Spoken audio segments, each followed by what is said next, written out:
तल जैसा कि अपन ने पिछले वीडियो में एजेंसी के बारे में पढ़ा, अध्ययन किया, आज अपन करेंगे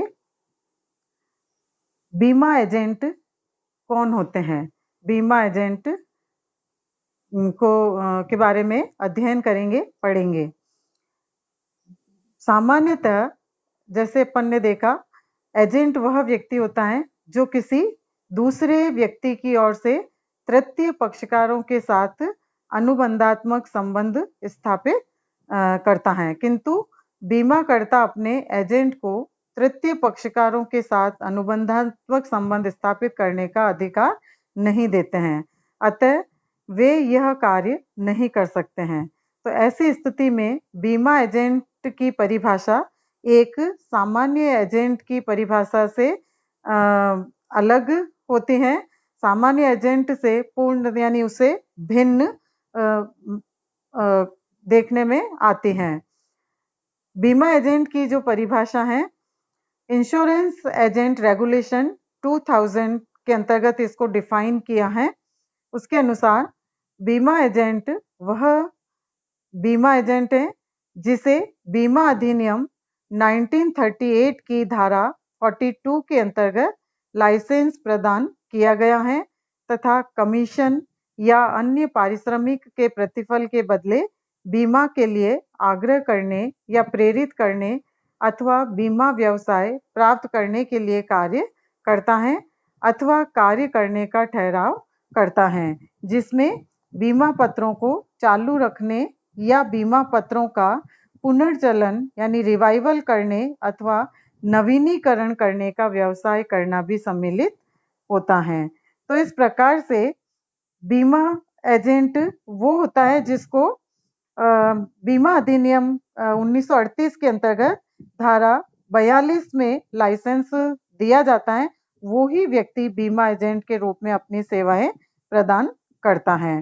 तो इस आधार पर बीमा एजेंट की कुछ प्रमुख विशेषताएं हैं जिसे हम देखते हैं।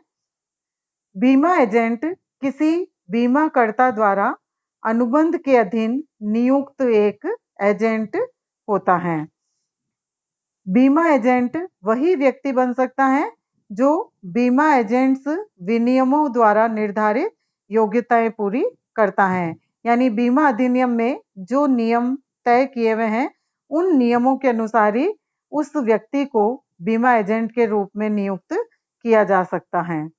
नए नियमों के अनुसार बीमा एजेंट कोई एक वयस्क व्यक्ति, फर्म, कंपनी, बैंकिंग कंपनी व अन्य संस्था आदि हो सकते हैं। बीमा एजेंट वह है जिसे बीमा अधिनियम की धारा 42 के अंतर्गत बनाए गए विनियमों के अधीन लाइसेंस प्राप्त है। जिस व्यक्ति को यह लाइसेंस मिल जाता है उसी व्यक्ति को बीमा एजेंट नियुक्त किया जा सकता है। बीमा एजेंट का लाइसेंस निर्धारित व्यक्ति द्वारा निर्धारित विधि एवं प्रारूप में जारी किया जाता है। बीमा एजेंट लोगों को बीमा के लिए आग्रह किया, प्रेरित करने या बीमा व्यवसाय प्राप्त करने का प्रयास करता है। यह एजेंट विद्यमान बीमा पत्रों को चालू रखने अथवा उनका नवीनीकरण कराने हेतु भी प्रयास करता है। यह एजेंट यानी बीमा एजेंट विद्यमान बीमा पत्रों को चालू रखने अथवा उनका नवीनीकरण कराने हेतु भी प्रयास करता है। बीमा एजेंट को प्रतिफल या पारिश्रमिक का भुगतान किया जाता है।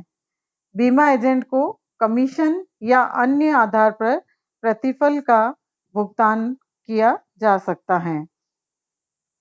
और बीमा एजेंट व्यवसाय प्राप्त करने के लिए किसी अन्य व्यक्ति को कोई कमीशन या पारिश्रमिक नहीं दे सकता है। यदि वह ऐसा करता है तो वह अवैध कार्य माना जाता है। यानी बीमा एजेंट जिस व्यक्ति को नियुक्त किया है उसी व्यक्ति के द्वारा उसे अपना बिजनेस प्राप्त करने के लिए उसको स्वयं को ही कमीशन या जो उसका रेम्युनरेशन बनता है वो स्वयं प्राप्त कर सकता है।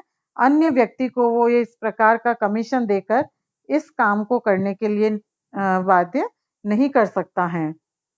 बीमा एजेंट भी भारतीय अनुबंध अधिनियम की धारा 182 के अंतर्गत एक एजेंट होता है, अतः वह भी अपने नियोक्ता के लिए सभी कार्य करता है जो उसे स्पष्ट अथवा गर्भित अधिकारों के अंतर्गत प्रदान किए जाते हैं। किंतु बीमा अधिनियम के प्रावधानों के अनुसार बीमा एजेंट बीमाकर्ता का किसी अन्य के साथ अनुबंधात्मक संबंध स्थापित नहीं कर सकता है।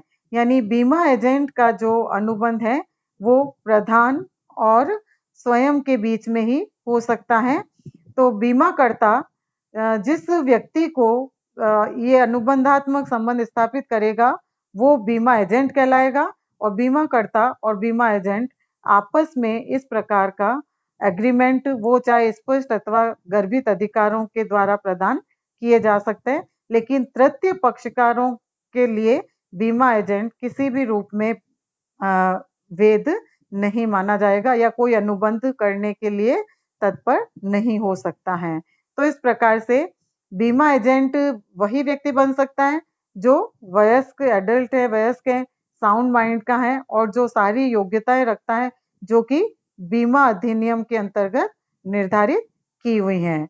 तो इसलिए बीमा एजेंट के लिए कुछ इस प्रकार की आवश्यक विशेषताएं या लक्षण हम इसमें देख सकते हैं। उसके आधार पर बीमा एजेंट को हम परिभाषित करते हैं कि बीमा एजेंट कौन व्यक्ति हो सकता है। धन्यवाद विद्यार्थियों। अब अगले वीडियो में हम अध्ययन करेंगे बीमा एजेंट के अधिकार या उनके अधिकारों की क्या सीमा होती है।